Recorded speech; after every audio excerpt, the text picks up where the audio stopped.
The air in the boardroom smelled like money, sharp and suffocating, and I felt like a ghost in my own family's empire. Leather chairs, polished to a blinding shine. Crystal decanters glinting in sunlight. My parents perched at the head of the table like monarchs, my sister poised and perfect. And me, just me, holding a folder, knowing every eye in the room was ready to dismiss me. "Thank you for coming," my father said. "We're here to discuss the future of Oaken Industries." Mom's pearl necklace caught the light as she leaned forward. "We want to keep this in the family," she said, voice smooth but tense. My sister, Celeste, went first. A full presentation, charts, projections, expansions, $2 million, overseas markets, new executive hires, full acquisition timeline. Their smiles glowed at her brilliance, and then it was me. My heart hammered. "I'm proposing $750,000, I said, sliding my folder across the table. "I've studied production costs, found efficiency improvements. We can increase output by 35% without hiring a single extra person." Silence. My sister laughed softly. "$750? That's cute." I kept my voice calm. "It's enough. Optimizing what we already have is better than overextending." Dad flipped through my proposal, frowning. "Mara, this is nice, but this isn't for play investors." "I'm serious," I said. Mom leaned back, her tone sharper than silk. "Sweetheart, you work at a nonprofit. Where would you get $750,000? "I have resources," I said, deliberately neutral. "Resources? Did you win the lottery?" Celeste sneered that I ignored them. "I've been investing for years. I have capital available."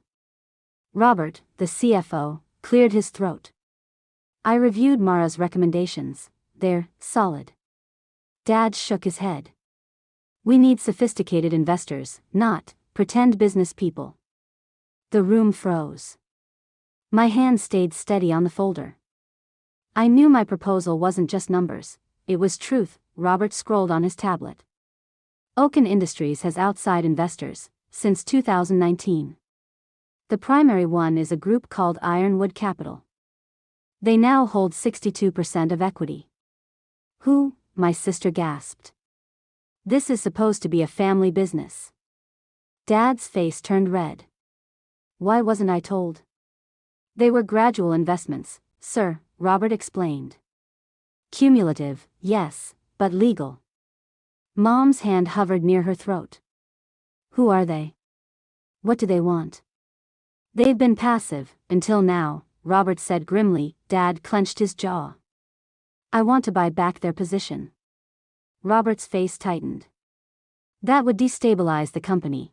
Their capital kept us afloat through the Midwest expansion, the supply chain crisis. Without them, Oaken Industries would be half its size." Then Dad's phone rang. He stepped out, and when he returned, pale as ice, he held it like a bomb. "It's Ironwood. They're withdrawing, all of it. $5.2 million. The room erupted. Mom's eyes welled. Celeste yelled questions into the void. "This is impossible." Dad put the phone on speaker. A crisp female voice, "Mr. Holloway, this is Lena Morrison from Ironwood Capital. We are exercising our contractual withdrawal rights immediately." "Why?" Dad asked, voice breaking. "It's a portfolio decision." "Oaken Industries no longer fits our target profile," she replied, precise and cold, and then I spoke, calm, almost too calm. "You don't need to guess, Dad. It was me. I am Ironwood Capital. And yes, I own the majority through several investment vehicles." The room froze. My parents' mouths opened and closed like fish.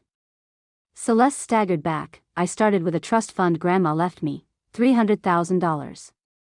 I invested it, made smart bets in startups, cryptocurrency. Today, I manage over $30 million across various assets." Dad's voice was barely a whisper. "You work at a nonprofit?" "Yes. But I've been quietly investing in Oaken Industries for 6 years. Watching, learning, supporting you when you didn't even notice." Celeste sank into her chair. 32 million, and you live in that apartment? Because I don't need to impress anyone, I said. The car works. The apartment works. I shop where I like. Robert smiled, genuinely this time. Mara, your proposal wasn't guesswork. It was precision. I let that hang. 750,000 wasn't just enough, it was exactly what the company needed. Celeste's $2 million expansion would have overextended us, led to debt, asset sales, collapse. I stood, gathering my folder. I've spent 6 years quietly keeping this company afloat. And today, when I tried to participate openly, you humiliated me. You dismissed me. Called me a pretend business person. So now, you'll have to manage without my 5.2 million too. Mom's voice cracked. Mara, don't destroy the company over hurt feelings. This isn't about hurt feelings, I said. It's about respect. And about making the right financial decisions when no one else could. The room fell silent. And for the first time, they saw me, not their little sister, not the charity worker, but the one who had quietly been in control all along. Sometimes the people closest to us underestimate our power, not because we lack it, but because they refuse to see it. And when they do, the choice is ours: stay silent, or let the world finally understand what we're capable of.